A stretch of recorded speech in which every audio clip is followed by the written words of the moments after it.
মধুর সুরে শ্রবণ করো শান্তির সপানে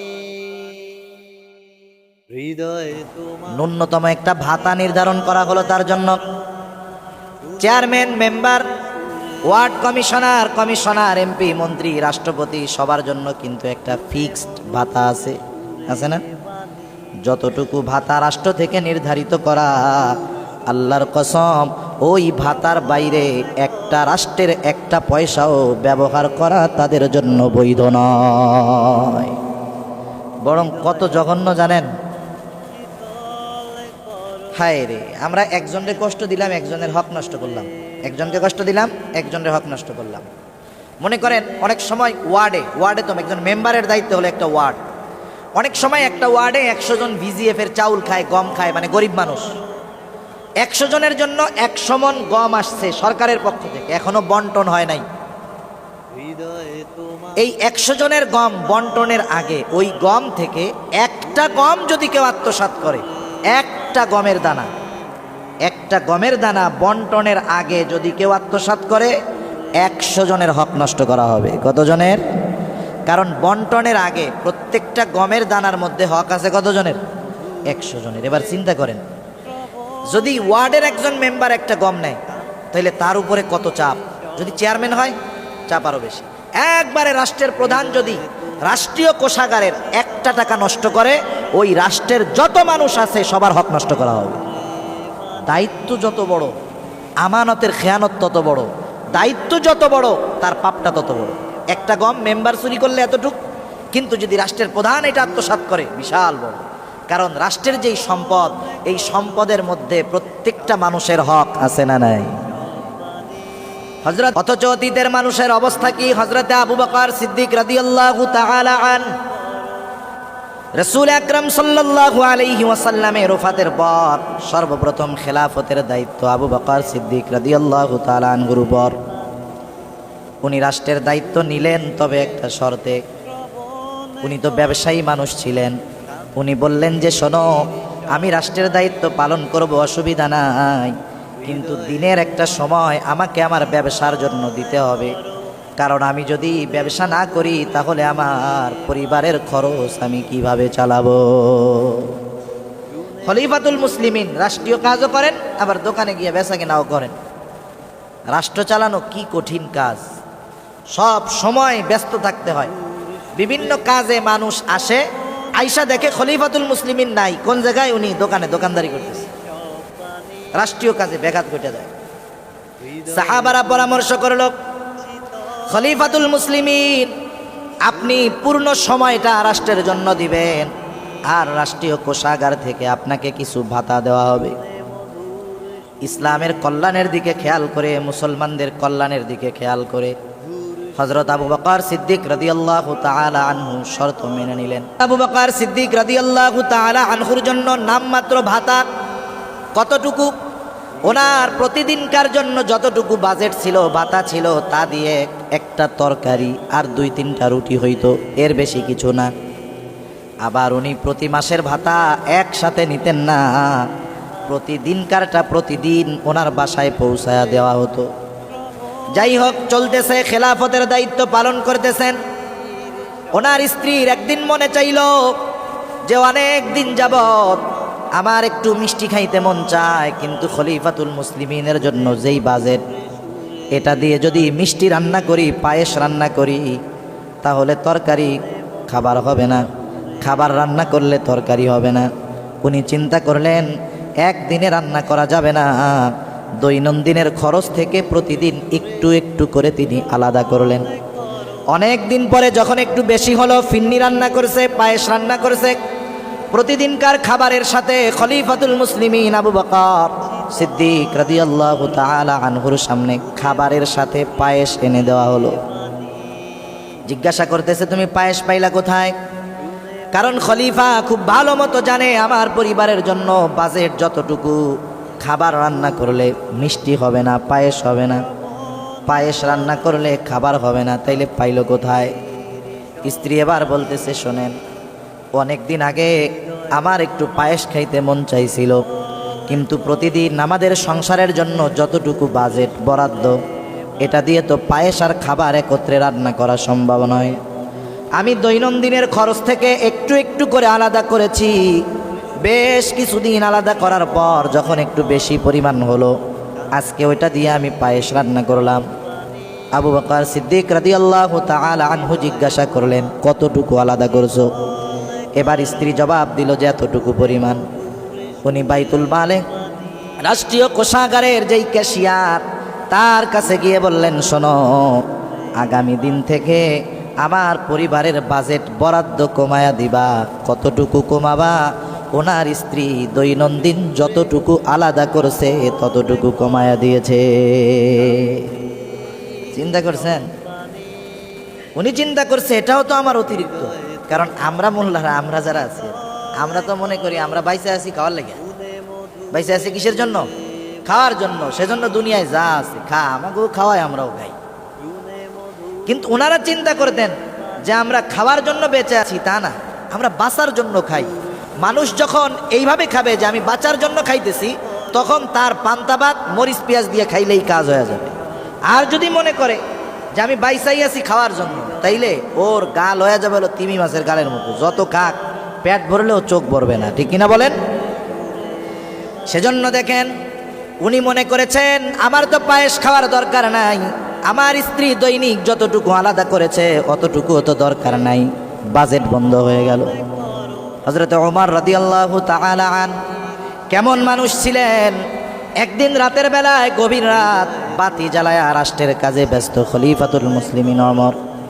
একজন লোক আসলো, আসার পরে বলতেছে, খলিফা আপনার সাথে একটু কথা বলতে চাই। তিনি জিজ্ঞাসা করলেন, কথা কি আমার সাথে ব্যক্তিগত নাকি রাষ্ট্রীয়? উনি যখন বললেন কথাটা হলো ব্যক্তিগত কথা, বলার সাথে সাথে হযরত ওমর রাদিয়াল্লাহু তাআলা আনহু বাতিটা নিভাইয়া দিলেন। স্বাভাবিক, আপনার বা আমার বাসায় একজন আইসা বলতেছে, ভাই আপনার সাথে একটু ব্যক্তিগত কথা আছে। আমি কি করলাম? লাইটটা বন্ধ করে দিলাম। ভয় পেয়ে যাবে না যে আসলাম তো কথা কইতে, এখন কি বাতি নিভাই মায়ের নাকি দেয় আল্লাহই জানে। চিন্তায় পড়ে যাবে, ভয় পেয়ে যাবে, অসৌজন্যতামূলক কাজ হয়ে যাবে। ওই ব্যক্তি এবার জিজ্ঞাসা করে, খলিফাতুল মুসলিমিন বাতি নিভাইয়া দিলেন, কারণটা কি? হযরত ওমর রাদিয়াল্লাহু তাআলা আনহু বলতেছে, কথা বলবা ব্যক্তিগত কথা, রাষ্ট্রীয় কথা নয়। তোমার সাথে কথা হবে ব্যক্তিগত কথা, আর রাষ্ট্রের সম্পদ অপচয় হবে, এর হিসাব কে দিবে? 5 মিনিট কথা কইতে কয় টাকার তেলই বা পুড়বে, কতটুকু তেল খরচ হবে।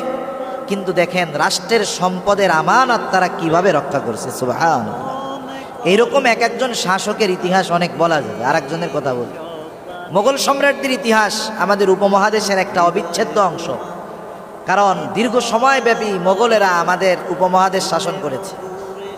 ইসলামের ইতিহাস বলেন আর ভারতীয় উপমহাদেশের ইতিহাস বলেন, ইতিহাসের ব্যাপক অংশ জুড়ে মোগল সম্রাটদের ইতিহাস আছে। আফসোসের ব্যাপার হলো, মুসলমানদের ইতিহাস যারা লেখছে এরা অধিকাংশ হলো অমুসলিম। অমুসলিমরা আমাদের ইতিহাস লেখার কারণে অনেক সময় ইতিহাসের অনেক সত্য বিষয়টাকে তারা লুকায় রাখছে, অসত্যটাকে প্রকাশ করছে বেশি। এমন ইতিহাস প্রকাশ বেশি করেছে যার দ্বারা আমাদের ঈমান আকীদার পর্যন্ত ক্ষতি হয়ে গেছে বেশি। যেমন মোগলদের ইতিহাস যদি পড়েন, ওই ইতিহাস যদি কোনো 200 পৃষ্ঠার বইয়ের মধ্যে থাকে, আপনি আমি দেখতে পাবো ওই বইয়ের অর্ধেক প্রায় 100 পৃষ্ঠা জুড়ে একজন ব্যক্তির ইতিহাস লেখা হবে, যার নাম হলো সম্রাট আকবর। নাম শুনছেন না সম্রাট আকবরের? ইউরোপীয় ঐতিহাসিকরা সম্রাট আকবরকে আকবর দ্য গ্রেট বলে। আকবর দ্য গ্রেট, তাকে একজন মহান শাসক হিসাবে তারা উপাধি দেয়। কারণ কি জানেন?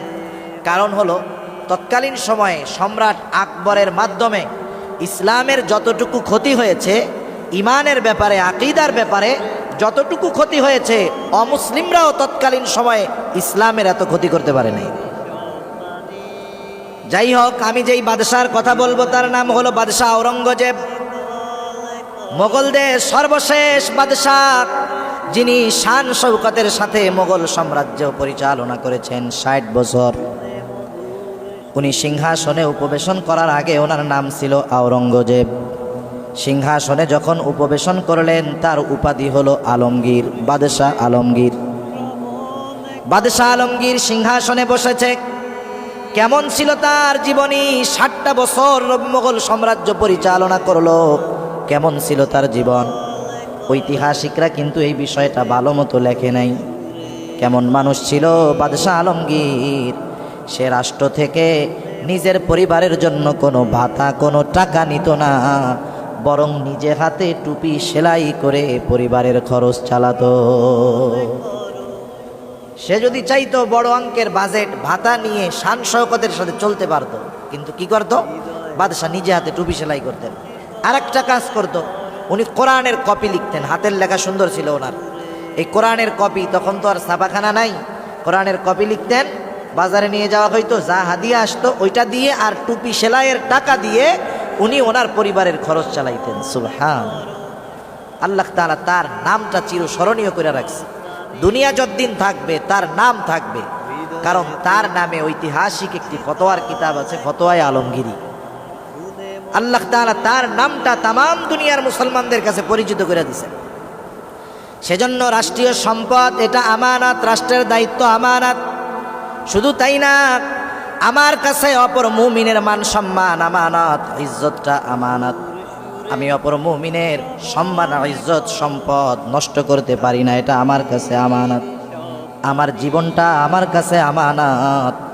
আমার শরিয়ত তথা ইসলাম এটাও আমার কাছে আমানত। কোরআনুল কারীমের মধ্যে আল্লাহ রাব্বুল আলামিন বলেন, ইন্না আরাদনাল আমানাতা আলাস সামাওয়াতি ওয়াল আরদি ওয়াল জিবাল ফাআবাইনা আন ইয়াহমিলনাহা ওয়া আশফাকনা মিনহা ওয়া হামালাহাল ইনসান। আল্লাহ রাব্বুল আলামিন বলেন, ইন্না আরাদনাল আমানাতা, আমি এই আমানত পেশ করলাম, আলাস সামাওয়াত ওয়াল আরদি ওয়াল জিবাল, আসমান জমিন পর্বতমালার কাছে এই আমানত পেশ করলাম। কিন্তু তারা এই আমানত গ্রহণ করতে অস্বীকৃতি জানাইল, ভীত শঙ্কিত হয়ে গেল। আল্লাহ তাআলা বলেন, ওয়া হামালাহাল ইনসান, যেই আমানত আসমান জমিন পর্বতমালা গ্রহণ করলো না, বহন করলো না, ওই আমানত মানুষে বহন করলো। কি সেই আমানত? মুফাসসিরিনে কেরাম বলেন সেই আমানত হলো এই কোরআন। আমানত কি বলেন? কোরআন। তার মানে এই শরীয়ত, কোরআন তো আমাদের জীবন ব্যবস্থা, কোরআন আমাদের সংবিধান, আমাদের পথপ্রদর্শক। এই শরীয়ত, এই দিন তথা ইসলাম আল্লাহ তাআলার পক্ষ থেকে আমাদের কাছে আমানত। এখন আসেন, একজন যে নামাজ পড়ে না, যে নামাজ পড়ে না, নামাজ না পড়ার গুনাহ হয়, আবার আমানতের খেয়ানতের গুনাহ হয়। প্রত্যেকটা পাপ যখন কেউ করে তখন ওই পাপের গুনাহ হয়, আবার আমানতের খেয়ানতের গুনাহ হয়। শুধু তাই না, আল্লাহ রাব্বুল আলামিন আমাদেরকে কত সুন্দর জানায়া দিলেন, আমরা যখন কোনো গুনাহ করি এটাও খেয়ানত হয়। কারণ আল্লাহ তাআলা বলেন, ইয়ালামু খাইনাতাল আয়ুনি ওয়া মা তুখফিস সুদূর। আল্লাহ রাব্বুল আলামিন বলেন, তিনি জানেন তোমরা চোখের কি খেয়ানত করো, তোমাদের অন্তরের মধ্যে কি আছে সেটাও তিনি জানেন। সেজন্য যখন আমরা গুনাহ করি, এই গুনাহ করাটাও আমানতের খেয়ানত হয়ে যায়। এবার যদি আমরা নজর দেই, যে কয়টা বিষয় আমরা আলোচনা করলাম এদিকেই যদি আমরা নজর দেই, তাহলে আমরা যারা নিজেরা নিজেদেরকে বড় আমানতদার মনে করতাম, আমাকে আমার কাছে তখন খেয়ানতকারী মনে হবে।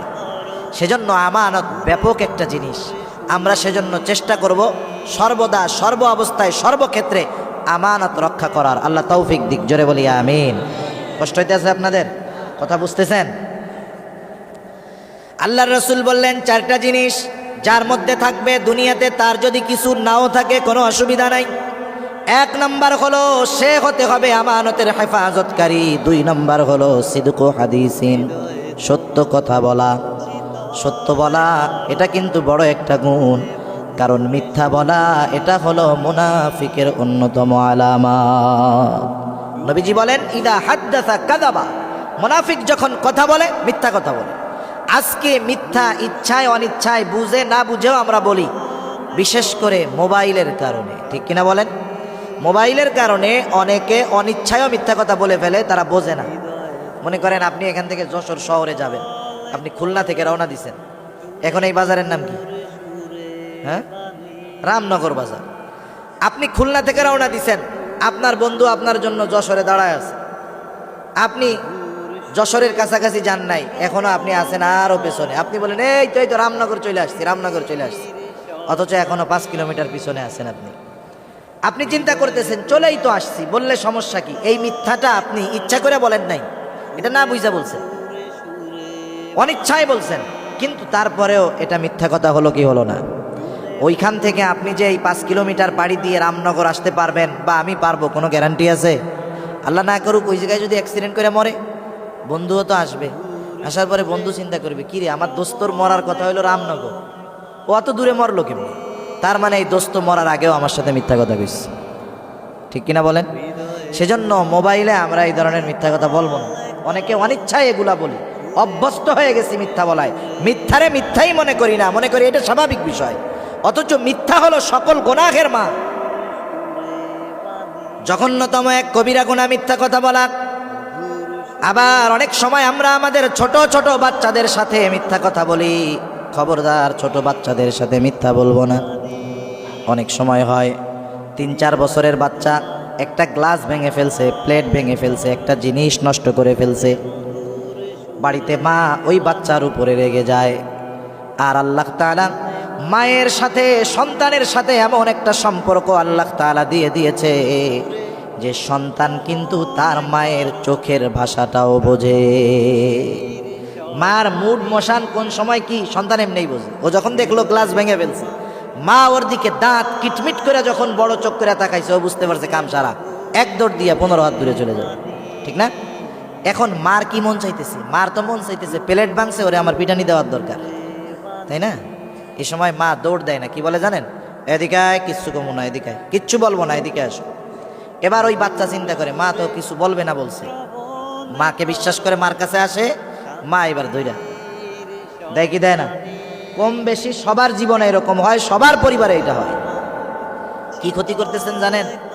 1 দিন 2 দিন 3 দিন ছেলেকে এরকম ডাকবেন, আসবে, এরপরে এক সময় অপরাধ করবে, ডাক দিবেন, আসবে না। আপনি যদি বলেন যে না তোরে মারবো না, এদিকে আয়, ও বিশ্বাস করবে না, বলবে যে না না তুমি যাওয়ার পরে মারবা, ঠিক কিনা বলেন? আমরা ছোটবেলায় ইংরেজি বইতে একটা গল্প পড়ছি। এক রাখাল প্রতিদিন ওই রাখাল গরু চড়াইতে গিয়া হঠাৎ একদিন দুষ্টমি করে গাছের উপরে ওইটা ডাক ছাড়ছে, বাঘ বাঘ বাঘ। আশেপাশের কৃষকেরা সব চলে আসছে, আইসা বলে কই বাঘ? বলে আমি তোমাদের সাথে একটু মজা করছি। তারা বিরক্ত হয়ে চলে গেল। আবার কয়েকদিন পরে আবার ডাক ছাড়ছে, বাঘ বাঘ বাঘ। এবার সবাই আসে নাই, অল্প কিছু লোক আসছে। বাঘ কই? বলে একটু মজা করছি। এবার তৃতীয় দিন সত্যই বাঘ আসছে, এবার সে ডাকতেছে বাঘ বাঘ বাঘ, এবার আর কেউ আসে নাই। কি উপদেশ ছিল? এই গল্পের লাস্টে উপদেশ ছিল ডু নট টেল এ লাই, কখনো মিথ্যা কথা বলবা না। আপনি যখন সন্তানের সাথে এরকম মিথ্যা বলবেন, এই ছোটবেলায় যদি ওই সন্তানের তার মা বাবার উপরে এই অবিশ্বাস তৈরি হয় যে আমার মা বাবা আমার সাথে মিথ্যা কথা বলে, এই অবিশ্বাস বড় হলে ঠিক হবে না, বড় হলেও এই অবিশ্বাস তার মা বাবার উপরে তার থাকবে। কারণ রাসূলুল্লাহ সাল্লাল্লাহু আলাইহি ওয়াসাল্লাম বলেন, শিশুকালে বাচ্চারা যা শিখে সেটা হলো পাথরে খোদাই করার মতো। ছোটবেলায় সে যেটা শিখে বড় হলে তার বাস্তব প্রতিফলন দেখা যায়। সেজন্য আমি আমার সন্তানের সাথে মিথ্যা কথা বলার দ্বারা আমি তার উপরে আমার আস্থাটা হারায়া ফেলতেছি। রাসূল আকরাম সাল্লাল্লাহু আলাইহি ওয়াসাল্লামের কাছে একদিন একজন মহিলা আসছেন। মহিলার সাথে ছোট একটা বাচ্চা, বাচ্চাটা অনেক দূরে চলে গেল। এইবার মহিলা হাতের মধ্যে মুষ্টি পাকাইছে, মুড দেখায় বলতেছে আব্বু এদিকে আসো, মজা দিব, হাতের মধ্যে মজা। আমরাও ছোট বাচ্চাদের অনেক সময় এরকম বলি। এইবার ওই বাচ্চাটা কাছে আসলো, মুষ্টি খুলে মা ওই বাচ্চার হাতে একটা খেজুর দিলেন। রাসূলুল্লাহ সাল্লাল্লাহু আলাইহি ওয়াসাল্লাম দেখতেছে কি করে মা। খেজুরটা দেওয়ার পর আমার আপনার নবী বলতেছেন, শোনো, তুমি যদি এই বাচ্চার হাতে কিছু না দিতা অবশ্যই তুমি মিথ্যাবাদী হিসাবে গণ্য হতা। সেজন্য কারো সাথেই মিথ্যা কথা বলবো না, মিথ্যা বলবো না। মিথ্যা সকল গুনাহের মা। একটা মিথ্যাকে প্রতিষ্ঠিত করার জন্য হাজারো মিথ্যা বলা লাগে, একটা মিথ্যা প্রতিষ্ঠিত করতে হাজার মিথ্যা বলা লাগে, কিন্তু এক সময় সত্য ওই যে পূর্ব দিক দিয়ে যখন সূর্য ওঠে সব আধার কেটে আলোকিত হয়ে যায়, সত্য একটা সময় এরকম সূর্যের ন্যায় ফুটে উঠে সব মিথ্যা প্রকাশিত হয়ে যায়, ঠিক কিনা বলেন? তখন অপমানিত হতে হয়, লজ্জিত হতে হয়। সেজন্য মিথ্যা বলবো না। ধোকাও কিন্তু এক ধরনের মিথ্যা। অনেক সময় আমরা মানুষদেরকে ধোকা দেই, ব্যবসা করে তিনি ধোকা দেয়, বিভিন্ন কাজে বিভিন্ন জন ধোকা দেয়, এটাও মিথ্যার একটা প্রকার। একদিন রাসূলুল্লাহ সাল্লাল্লাহু আলাইহি ওয়াসাল্লাম বাজারে গেছেন, একজন শস্যর স্তূপ দিয়ে রাখছে, উপর দিয়ে সব শুকনা। আল্লাহর নবী ভেতরে হাত দিয়ে দিলেন, তিনি দেখলেন উপরে শুকনা ভেতরে ভেজা। নবীজি জিজ্ঞাসা করলেন, তুমি এমনটা কেন করলা? বলে, মানুষকে আকৃষ্ট করার জন্য করেছি, কারণ শুকনা যেই শস্য এটা ওজন দিতে গেলে বেশি হবে, আর ভেজাটা অল্পতে ওজন বেশি হয়ে যাবে। নবীজি বললেন, শোনো, মান গাশশানা ফালাইসা মিন্না, যে ধোকা দেয় সে আমার উম্মত হতে পারে না। এ ধোকা এখন সব জায়গায়, মিথ্যার ধোকা আছে না নাই?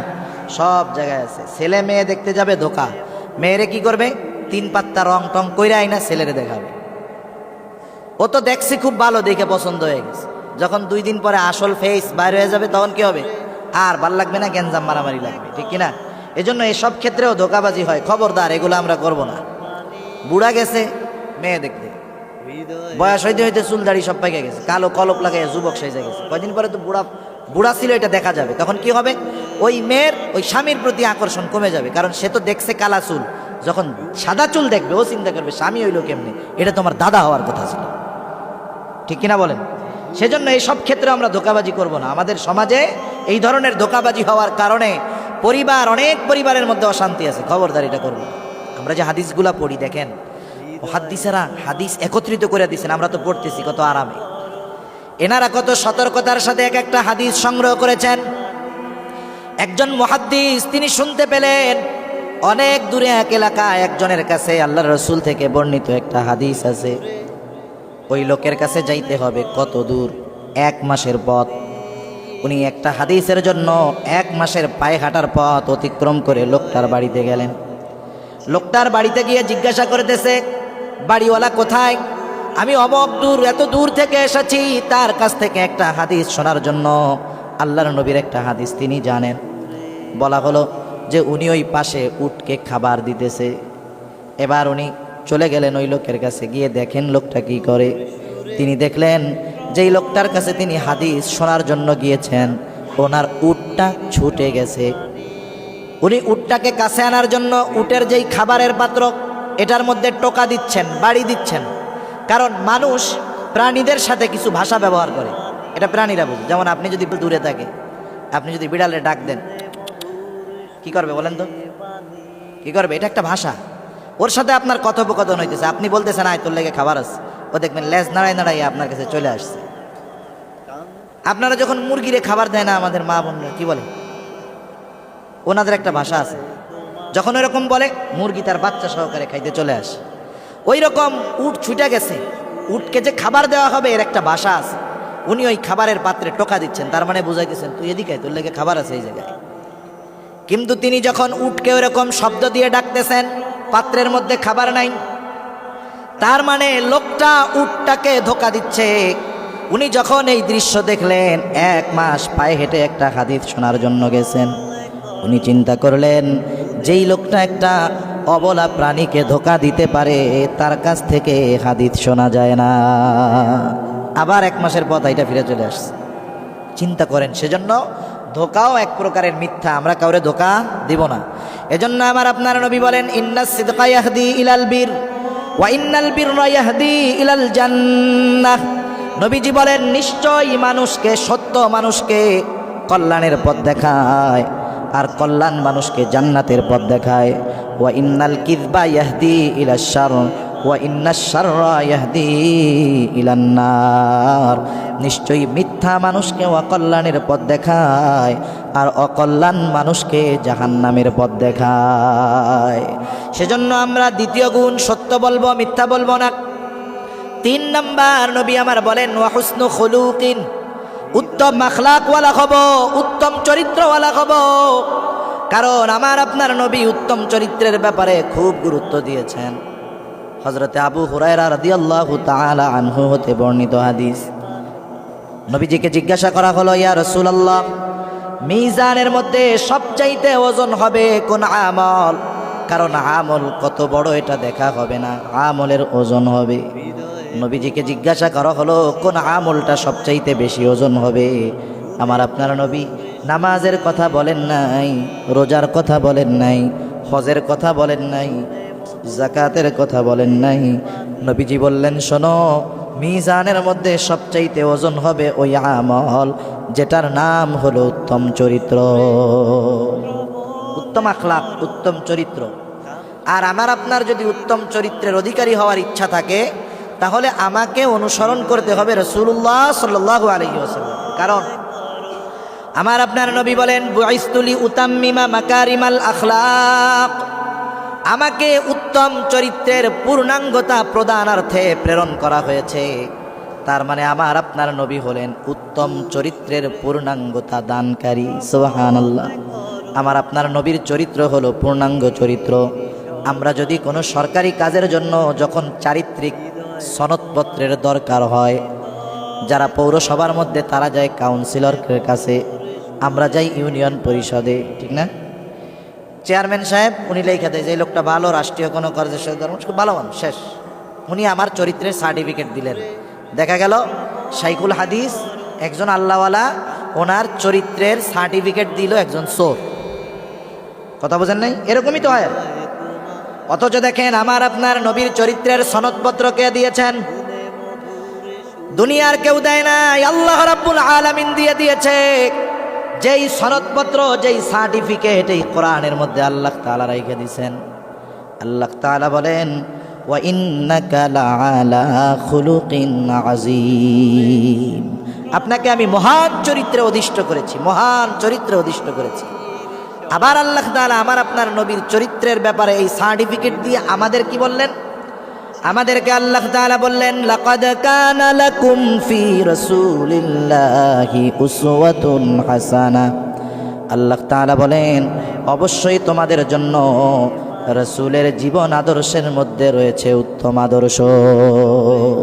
সেজন্য আমরা যদি পরিপূর্ণ আখলাকওয়ালা হতে চাই, উত্তম চরিত্রওয়ালা হতে চাই, আমাদেরকে আল্লাহর রাসূল সাল্লাল্লাহু আলাইহি ওয়াসাল্লামের অনুসরণ করতে হবে জীবনের প্রত্যেকটা ক্ষেত্রে। একটা মানুষের অনেক পরিচয় হয়, একটা মানুষের অনেক পরিচয় হয়। একজন মুরব্বী, সে দাদা হয়, সে শ্বশুর হয়, সে তাওই হয়, সে বাপ হয়, রাষ্ট্রীয় দায়িত্ব পাইলে চেয়ারম্যান হয়, মেম্বার হয়, এমপি হয়, স্বামী হয়। কত পরিচয় থাকে না একজনের? কত পরিচয় থাকে। প্রত্যেকটা পরিচয় আদর্শওয়ালা পরিচয় হতে হবে। একজন স্বামী, সে হবে আদর্শ স্বামী। একজন বাবা, সে হবে আদর্শ বাবা। একজন রাষ্ট্রনায়ক, সে হবে আদর্শ রাষ্ট্রনায়ক। একজন বন্ধু, সে হবে আদর্শ বন্ধু। এখন যদি আদর্শ বন্ধু হতে হয়, আদর্শ রাষ্ট্রনায়ক হতে হয়, আদর্শ স্বামী হতে হয়, আদর্শ পিতা যদি হতে হয়, রাসূল আকরাম সাল্লাল্লাহু আলাইহি ওয়াসাল্লামের পূর্ণাঙ্গ অনুসরণ করতে হবে। কারণ আমার আপনার নবী বাবা হিসাবে সর্বোত্তম বাবা, সঙ্গী হিসাবে সর্বোত্তম সঙ্গী, স্বামী হিসাবে সর্বোত্তম স্বামী, শ্বশুর হিসাবে সর্বোত্তম শ্বশুর। সুবহানাল্লাহ। নবীজির জীবনের প্রত্যেকটা পাঠ, প্রত্যেকটা অংশ আমরা যদি এক একটা করে গ্রহণ করতে পারি, আমাদের জীবনটা আখলাকওয়ালা জীবন হয়ে যাবে। তো লম্বা বিষয়, এত বিষয় তো বলার সুযোগ নেই। সব কিছু তো বললে আর শুনলে হবে না, আমল করার দরকার আছে না? নাই। আমরা উত্তম আখলাকের একটা আখলাক গ্রহণ করব, একটা উত্তম চরিত্র, একটা কর্ম আমরা গ্রহণ করব। করা যাবে না ইনশাআল্লাহ? কোনটা করব? রাসূলুল্লাহ সাল্লাল্লাহু আলাইহি ওয়াসাল্লাম বলেন, মাল্লাম ইয়ারহাম সাগীরানা ওয়া লাম ইউক্কির কাবীরানা ফালাইসা মিন্না। নবীজি আমার বলেন, মাল্লাম ইয়ারহাম সাগীরানা, যে ছোটর উপরে রহম করে না, ছোটকে স্নেহ করে না, ওয়া লাম ইউক্কির কাবীরানা, যে বড়কে সম্মান করে না, শ্রদ্ধা করে না, নবীজি বলেন ফালাইসা মিন্না, সে আমার উম্মত নয়। তাহলে আমরা ছোটদেরকে স্নেহ করব, মহব্বত করব, ভালোবাসব। আর যারা বড় আছে তাদেরকে আমরা কি করব? শ্রদ্ধা করব, সম্মান করব। সমস্যা কোথায় দেখেন, হাদিসের ইবারতের দিকে খেয়াল করেন। আল্লাহর নবী আগে বলছেন যে ছোটকে স্নেহ করে না। আমাদের কিছু মুরব্বী আছে, সবাই না, আমরা যারা বড়, একটু বড়, আমরা সব সময় চাই এই ছোট পোলাপান আমাকে সালাম দিব, তাই না? আমরা চাই যে পোলাপান আমাদের সাথে শ্রদ্ধার ব্যবহার করবে, সম্মান করবে। আমি ছোটকে স্নেহ করি আর না করি, ছোট আমারে কি করবে? সালাম দিবে, স্নেহ করবে। বিষয়টা হলো কি, আমাদের অভ্যাস, আমি যেটা চাই আমি সেটা করি না। আমি যেটা চাই সেটা করি না। আমি চাই যে আমার একটা ছোট সালাম দিবে, আমি ছোটরে সালাম দিতে রাজি নেই। এটা হবে না। আল্লাহ রসুল সাল্লাল্লাহু আলাইহি ওয়াসাল্লাম কি করতেন? ছোটদেরকে উনি আগে সালাম দিতেন, ছোটদেরকে আগে সালাম দিতেন। আর আমরা কি করি জানেন? আমরা খেয়াল করে দেখি যে ওই ছোট আমার পাশ দিয়া গেল, সালাম দিল কি দিল না। যদি না দেয়, আমি তো দেখতেছি সালাম দিল না, ওর বাপের কাছে যে কি বলা, বেয়াদবের বেয়াদব, কি শিখাইছেন এটি? আমি মুরব্বী মানুষ, আমার দেখা সালাম ও কালাম কিচ্ছু নাই, বেয়াদবরে আসলে একটু ভদ্রতা শিখাইয়েন। আচ্ছা, ছোট মানুষ, ওর তো ধান্দা ভিন্ন রকম, ঠিক কিনা বলেন? আপনি এক কাজ করেন না, তার কাছ থেকে যদি আপনার সালাম চাইতে হয়, পাইতে হয়, তাহলে আপনি তারে 2 দিন সালাম দেন। ছোট বাচ্চারে 2-3 দিন সালাম দেন, দেখবেন 3-4-5 দিন যখন আপনি সালাম দিবেন, আপনি রাস্তা দিয়ে হাঁটবেন, ও দূরে ফুটবল খেলতেছে, ক্রিকেট খেলতেছে, আপনাকে দেখার পর ব্যাট বল রাইখা দৌড়ায় আইসা আপনারে সালাম দিবে, আসসালামু আলাইকুম চাচা, ভালো আছেন? আপনি তো এরকম একটা সালাম চান, আমরা চাই, চাই কি চাই না? কিন্তু তাইলে আগে ওকে আমাকে সালামটা শিখাতে হবে। সেজন্য নবী আগে বলছেন যে ছোটর উপরে রহম করে না। সেজন্য অনেকে কথাটা এরকম বলেন, যেই বড় ছোটকে স্নেহ করে না, সেই ছোট ওই বড়কে সম্মান করে না। খেয়াল করে দেখবেন, আপনি যেই ছোট মানুষটাকে স্নেহ করবেন, মহব্বত করবেন, ভালোবাসবেন, ওই ছোট মানুষটা নিঃসন্দেহে আপনাকে আমাকে শ্রদ্ধা করবে। আর আপনি তারে অভিযোগ দিবেন, তার নামে বেয়াদব বলবেন, এইসব ধমক দিবেন, ও আপনারে মুখ দিয়া সালাম দিলেও মনে মনে গালাগালি করবে। বুড়া মরে না কে? মরলেই তো ভালো, খাওয়ানো যাইতো 2-4 দিন। সেজন্য আমরা ছোটদেরকে আগে স্নেহ করবো। আল্লাহ নবী এই কথাটাই আগে বলছেন। কোরআনের একটা মুআজিজা কি, আল্লাহ রসুলের মুআজিজা, কথার মুআজিজা কি? নবীজি যে কথাগুলা বলেন দিন সম্পর্কে, নবীজির নিজস্ব কথা না, কার কথা? কোরআনের প্রত্যেকটা শব্দ আগে পরে হওয়ার মধ্যেও রহস্য নিহিত আছে। একটা শব্দ আগে, একটা শব্দ পরে, একটা কথা আগে, একটা কথা পরে, একটা বাক্য আগে, আর একটা বাক্য পরে। কেন আগে পরে? এটারও কারণ আছে। সুবহানাল্লাহ। এখানে নবীজি বোঝাইতে চাইলেন যে বড়রা আমরা যদি ছোটদের কাছে শ্রদ্ধা চাই, ছোটদের কাছে সম্মান চাই, তাহলে আমাদেরকে আগে ছোটদের স্নেহ করতে হবে। সেজন্য আমরা এখন থেকে ছোটদের সালাম দিব, বাসায় গিয়ে সালাম দিব, পরিবার পরিজন, স্ত্রী সন্তান, এদেরকে সালাম দিব। আন্তরিকতা, মহব্বত পয়দা হবে। ছোটদেরকে যখন আমি কয়েকদিন সালাম দিব, আপনার বাসায় আপনার ছেলের ছেলে আছে, পৌত্র, গ্রামের ভাষায় কোনো কোনো জায়গায় বলে পোতা, নাতি পোতা। আপনি যদি 3-4-5 দিন তাকে গিয়ে সালাম দেন, আসসালামু আলাইকুম দাদা, কয়েকদিন পর দেখবেন আপনার আসার সময় যখন হয়, সে আগে সালাম দেওয়ার জন্য দরজার মধ্যে দাঁড়ায়া থাকবে। এই আখলাকগুলা ছোটদেরকে বড়রা শেখাবে। ছোটরা বড়দের অনুকরণ করে। আর সেজন্য আমাদের আখলাক যেমন হবে, ছোটদের সেরকম হবে। সেজন্য আমরা একটা উত্তম আখলাকের আমল করব, যে আমাদের ছোট যারা, তাদেরকে আমরা স্নেহ করব, মহব্বত করব, ভালোবাসবো। আর আমাদের যারা বড়, তাদেরকে আমরা সম্মান করব। করা যাবে না ইনশাআল্লাহ? 4 নম্বর নবীজি বলেন, ওয়াইফাতুন ফি তুমাতিন, হালাল রিজিক, হালাল খাবার হতে হবে। কারণ হালাল খাবার যার নাই, কিন্তু ইবাদত কবুল হবে না, জান্নাতে যেতে পারবে না। নবীজি বলেন, লা ইয়াদখুলুল জান্নাতা জাসাদুন গুদিয়া বিল হারাম, হারাম ভক্ষণকারীর শরীর জান্নাতে প্রবেশ করবে না। আর 5 মিনিটের মধ্যে শেষ হয়ে যাবে ইনশাআল্লাহ। হারাম ভক্ষণকারীর শরীর জান্নাতে প্রবেশ করবে না। কত জঘন্য এক কথা! হালালের ব্যাপারে কতটা গুরুত্ব আল্লাহ তাআলা, আল্লাহর নবী বলেন, কাসবুল হালালি ফারিদাতুম বাদাল ফারিদাহ, ফরজ ইবাদতের পরে অন্যতম ফরজ ইবাদত হলো হালাল উপার্জন করা। হালাল উপার্জন ছাড়া কিন্তু আমার আপনার আমলগুলা কবুল হবে না। 2টা জিনিস খেয়াল রাখতে হবে, উপার্জনও হালাল, খাবারটাও হতে হবে হালাল।